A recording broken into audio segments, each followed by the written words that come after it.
Cancer എന്ന രോഗം വലിയ ദുരിതവും സങ്കടവുമായി പല ജീവിതങ്ങളെയും മാറ്റിമറിക്കുന്നു. കഴിഞ്ഞ ലോക ക്യാൻസർ ദിനത്തിൽ നടി മഞ്ജു വാര്യർ എഴുതിയ കുറിപ്പ് വൈറലായി മാറിയിരിക്കുകയാണ്. ബഹുമാനപ്പെട്ട മുഖ്യമന്ത്രി, ബഹുമാനപ്പെട്ട വീണ മാഡം, ബഹുമാനപ്പെട്ട മന്ത്രിമാർ എന്ന് അഭിസംബോധന ചെയ്തുകൊണ്ടാണ് മഞ്ജു വാര്യർ കുറിപ്പെഴുതിയത്. ക്യാൻസറുമായി ബന്ധപ്പെട്ട് തൻ്റെ ജീവിതത്തിലുണ്ടായ വിഷമങ്ങളെക്കുറിച്ചാണ് മഞ്ജു എഴുതിയത്. ഇതറിഞ്ഞ് എല്ലാവരും ഞെട്ടിയിരിക്കുകയാണ്. മഞ്ജുവിൻ്റെ ജീവിതത്തിൽ ഇത്തരമൊരു അനുഭവം ഉണ്ടായി എന്നത് വിശ്വസിക്കാൻ കഴിയുന്നില്ല എന്നാണ് ആരാധകർ കമൻറ്റിട്ടത്. മഞ്ജുവും ദിലീപും വേർപിരിഞ്ഞ സമയത്താണ് ഈ അസുഖം ആ കുടുംബത്തെ ബാധിച്ചത്. മഞ്ജുവിൻ്റെ അമ്മയ്ക്കാണ് ക്യാൻസർ ബാധിച്ചത്. ആ അനുഭവങ്ങളാണ് മഞ്ജു ക്യാൻസർ ദിനത്തിൽ ആരാധകരുമായി പങ്കുവച്ചത്. മുമ്പ് മഞ്ജുവിൻ്റെ അച്ഛനും ക്യാൻസർ ബാധിച്ചിരുന്നു.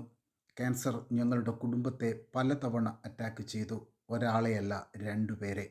എൻ്റെ രണ്ട് നെടുംതൂണുകളെയാണ് ക്യാൻസർ രോഗം ദ്രോഹിച്ചത്.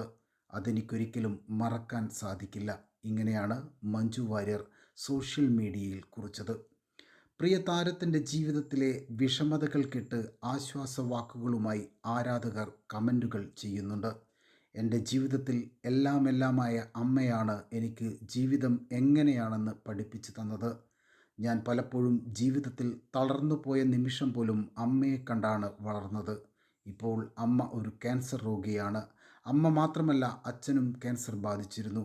അമ്മയ്ക്ക് സ്ഥാനാർബുദം ആയിരുന്നു. ആ വേദന സഹിച്ച് പറ്റാത്ത ഞങ്ങളുടെ മുന്നിൽ ചിരിച്ചുകൊണ്ടായിരുന്നു അമ്മ ജീവിച്ചത്. അമ്മയെക്കുറിച്ചുള്ള മഞ്ജുവിൻ്റെ വാക്കുകൾ സോഷ്യൽ മീഡിയ ഏറ്റെടുത്തു കഴിഞ്ഞു. മഞ്ജുവും കുടുംബവും നേരിട്ടതെല്ലാം ഞങ്ങൾക്ക് ആ വാക്കിലൂടെ മനസ്സിലാക്കാൻ കഴിയുന്നുണ്ട് എന്നും, ഒരേ സമയത്ത് ഒരു വീട്ടിലെ രണ്ടു പേർക്ക് ക്യാൻസർ വരിക എന്നത് വളരെ ബുദ്ധിമുട്ടുള്ള ഒരു കാര്യമാണ് എന്ന് ഞങ്ങൾ വേദനയോടെ ഉൾക്കൊള്ളുന്നു എന്നും ആരാധകർ എഴുതി. സന്തോഷത്തോടെ ജീവിതത്തെ കൂടുതൽ ആസ്വദിക്കുന്ന സുന്ദരിയായ ഒരമ്മ എൻ്റെ വീട്ടിലുണ്ട്.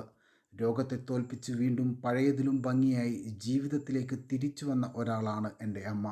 അച്ഛനും അമ്മയും അങ്ങനെയാണ്. അച്ഛന് പല പ്രാവശ്യം ക്യാൻസറിനെ അഭിമുഖീകരിക്കേണ്ടി വന്നിട്ടുണ്ട്. മഞ്ജു പറഞ്ഞ വാക്കുകൾ പ്രേക്ഷകരും ഏറെ വേദനയോടെയാണ് കേട്ടത്. കൂടുതൽ സിനിമ വാർത്തകളും വിശേഷങ്ങളും അറിയുവാൻ ഞങ്ങളുടെ ചാനൽ സബ്സ്ക്രൈബ് ചെയ്യുക.